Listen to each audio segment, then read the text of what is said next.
Ադրբեջանը լայնածավալ համաներում կհայտարարի։ Երկրի նախագահը Միլի Մեջլիս է ուղարկել համաներման մասին օրենք, որով ենթադրվում է, որ կլինի ամենամեծ համաներումը։ Օրենքը ենթադրվում է, որ կվերաբերվի ընդհանուր առմամբ ավելի քան 20,000 մարդու։ Կանխատեսվում է, որ ազատազրկումից կազատվի ավելի քան 5,000 բանտարկյալ, կկրճատվի դատապարտված 3,000 անձի պատժաչափը, ինչպես նաև ավելի քան 1,000 անձ կազատվի քրեական պատասխանատվությունից, հայտնել են ադրբեջանական լրատվամիջոցները։ Սակայն այդ նույն լրատվամիջոցները չեն խոսում, թե արդյոք համաներման արժանանալու է Բաքվում ապօրինի պահվող Արցախի նախկին ռազմաքաղաքական ղեկավարությունը։ Գործընթացը կմեկնարկի Սահմանադրության և ինքնիշխանության տարվա կապակցությամբ, որը հայտարարված է եղել 2025 թվականին։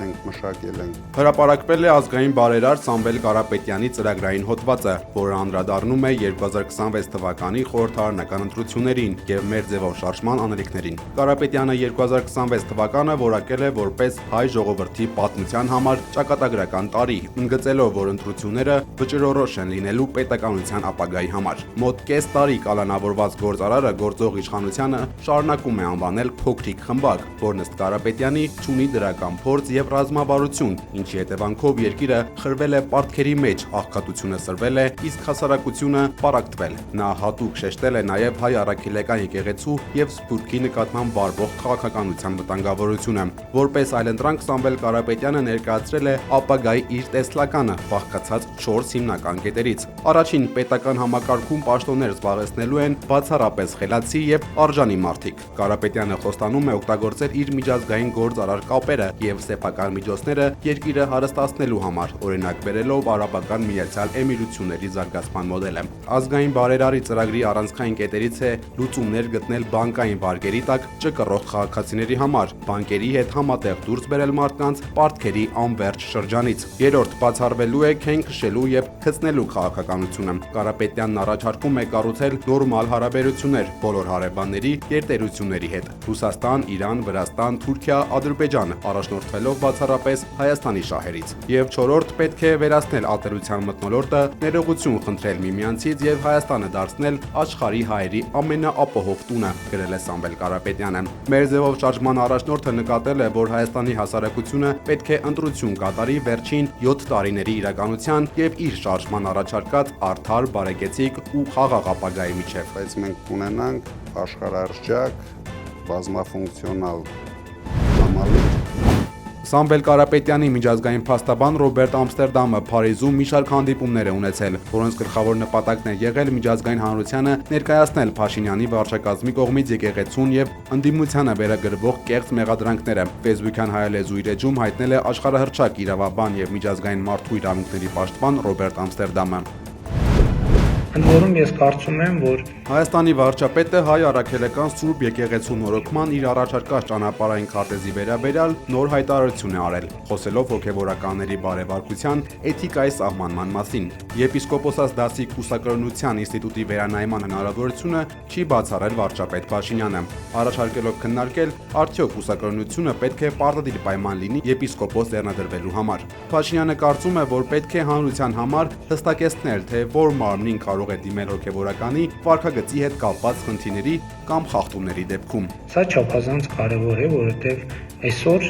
ըստ էության Հայաստանի Հանրապետությունում հոգևորականի բարևարկության կանոններ գոյություն չունեն, այսինքն մենք չգիտենք, թե համաձայն եկեղեցու կարգի հոգևորականը իր ամենօրյա գործունեության և կյանքի մեջ ինչպիսի չափանիշների պետք է համապատասխանի։ Սիրելի քույրեր և եղբայրներ, սիրելի աղցան։ Արցախի քաղաքացիական հասարակության ներկայացուցիչները նամակով դիմել են Գարեգին II ամենայն հայոց կաթողիկոսին, խնդրելով քննարկել Արցախի թեմի առաջնորդ Վրդանես եպիսկոպոս Աբրահամյանին փոխելու հարցը։ Մտահոգիչ է և վիրավորական էր տեսնել, թե ինչպես է Վրդանես եպիսկոպոսը ըմբոստացել ազգընտիր և օծյալ ամենայն հայոց հայրապետի դեմ, ով մշտապես իր անքակտելի ուշադրության կենտրոնում է պահել ու պահում Արցախ աշխարհի և արցախահայության խնդիրները, ասվում է նամակում։ Արցախի քաղաքասարակության ներկայացուցիչների խոսքով Վրդանես եպիսկոպոսը կորցրել է հավատավոր ժողովրդի վստահությունը և բարոյական իրավունք չունի շարունակելու առաջնորդել Արցախի թեման։ Պատմությունը վկայում է և հուշում է, Դեկտեմբերի 12-ին հրազենային վնասվածքից մահացած զինծառայող Սմբատ Մհերի Կիրեկոսյանի գործով կալանավորվել է 1 հոգի։ Նա մեղադրվում է ինքնասպանության հասցնելու համար, հայտնել է քննչական կոմիտեն։ Պաշտոնական աղբյուրը չի հստակեցնում կալանավորվածն ով է՝ մահացած զինվորի ծառայեկիցը թե վերադասը։ Գյումրիի քաղաքապետ Վարդան Ղուկասյանի եւ որդու Սպարտակ Ղուկասյանի դատական նիստը հետաձգվել է դատին վկաների չներկայանալու պատճառով, հայտնել է փաստաբան Զարուհի Փոստանջյանը։ Պաշտպանի խոսքով այս դատական process-ը մեջբերում ժամավաճառության է նման։ Վկաները ովքեր պետք է ցուցմունք տային Վարդան Ղուկասյանի դեմ։ Իհարկե, այդ վկաներին ինչ են հավաքել, իրենք են հավաքել վկաներին։ Բայց հայտնի անուններ կան։ Այո, հայտնարարեց անունները, պարզվեց վկաներից ոմանք ընդհանրապես չեն ծանոթվել, ես չգիտեմ նրանք կան, չկան, ովքեր են, ինչ է, իսկ ոմանք էլ ծանոթվել են, բայց չեն եկել։ Դատարանը որոշեց հարկադրանքի միջոց կիրառել վերման ենթարկելու վերաբերյալ այդ վկաներին։ Արարատ Միրզոյանը Եվրամիության իր գործընկերների հրավերով մասնակցել է ԵՄ արտաքին գործերի նախարարների խորհրդի ձևաչափի շրջանակներում անցկացվող հանդիպմանը, հայտնել են մեր երկրի արտգործնախարարությունից։ ԵՄ անդամ երկրներն աջակցություն են հայտնել Հայաստանի ժողովրդավարական զարգացման դիմակայունության ամրապնդմանը, ինչպես նաև հիբրիդային սպառնալիքներին հակազդելու հարցերում։ Կազմակերպության անդամ երկրները աջակցություն են հայտնել հաղորդակցությունների ապաշրջափակման գործընթացին, Հայաստանի եւ Ադրբեջանի միջև խաղաղության հետագա կոնսոլիդացիային ուղղված ջանքերին։ Եվրոպական միությունում պատրաստվում են քննարկել Հայաստանում սպասվող առաջիկա խորհրդարանական ընտրությունները, հայտարարել է Եվրոպական միության արտաքին քաղաքականության եւ անվտանգության գծով բարձր անձնակատար Կայա Կալասը։ Կալասի խոսքով Հայաստանը Եվրամիությունից աջակցություն է խնդրել մեջբերում արտաքին վնասակար ազդեցության դեմ պայքարի համար։ Ադրբեջանից եկող նավթամթերքը անձամբ կդիմավորի էկոնոմիկայի նախարար Գևորգ Պապոյանը։ Նախարարը չի ցանկացել հայտնել այն ընկերության անունը, որը զբաղվում է ներկրմամբ, պատճառաբանելով, որ դա առևտրային գաղտնիք է։ Պապոյանը նաև հայտնել է, որ Ադրբեջանի տարածքով արդեն ցորենի 3-րդ բեռն է գալիս։ Աշխատանքի եւ սոցիալական հարցերի նախարար Արսեն Թորոսյանը հերքել է շրջանառվող լուրերը կենսաթոշակային տարիքի բարձրացման վերաբերյալ։ Նրա խոսքով որոշ շրջանակներ փորձում են վախ ու տագնապ տարածել հասարակության մեջ։ Թորոսյանը նշել է, որ կառավարությունը չի պատրաստվում բարձրացնել կենսաթոշակային տարիքը։ Բեռլինում արդեն 2 օր ընթացող բանակցություններին այսօր միացել է Ֆինլանդիայի նախագահը։ Ուկրաինայի ղեկավար Վլադիմիր Զելենսկին իր տելեգրամ ալիքում գրել է երկու նախագահների հանդիպման մասին։ Նա հայտարարել է, որ բանակցությունների արդյունքում Ուկրաինան համաձայնել է հրաժարվել ՆԱՏՕ-ին միանալու իր ցանկությունից, սակայն կտրականապես մերժել է տարածքային զիջումների գնալու գաղափարը։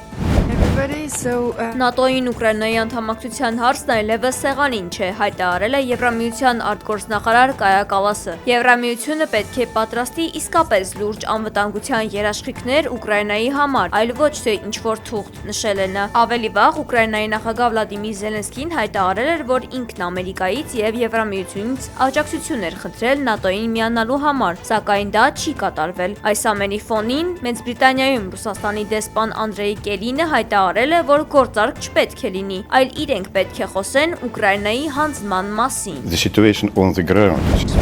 Մագատեն վերսկսել է ստուգումների Իրանում, բայց առանցքային օբյեկտների հասանելիություն դեռևս չկա։ Տեսուչներին թույլատրվում է մտնել միայն այն օբյեկտներ, որոնք չեն ենթարկվել ԱՄՆ-ի եւ Իսրայելի հարվածներին, ասել է գործակալության գլխավոր տնօրենը։ Նաթան Սպահանում եւ Ֆորդոյում գտնվող 3 օբյեկտները նրա խոսքով ավելի կարևոր են, քանի որ դրանցում դեռևս զգալի քանակությամբ միջուկային նյութեր եւ սարքավորումներ կան, եւ տեսուչները պետք է վերադառնան այնտեղ, ասել է նա։ Ուկրաինայի քաղաքացի մոտոցիկլետով փորձել է անցնել Ռումինիայի տարածք։ Կադրերում երևում է, թե ինչպես է նա սլանում մեծ արագությամբ։ Այնուամենայնիվ նրան բռնել են եւ հանձնել ոստիկանությանը։ 53 տարվա մեջ առաջին անգամ Ճապոնիան կզրկվի կենդանաբանական այգիներում գտնվող պանդաներից Չինաստանի հետ հարաբերությունների սառեցման պատճառով։ Երկվորյակ պանդաները Սյաոսյաուն եւ Լեյլեյը Չինաստան կվերադառնան հունվարի վերջին։ Ըստ Տոկիոյի եւ Պեկինի միջև կնքված համաձայնագրի կենդանիներին վարձակալության ժամկետը սպառվել է։ Նրանց մեկնելուց հետո Ճապոնիայում ոչ մի պանդա չի մնա։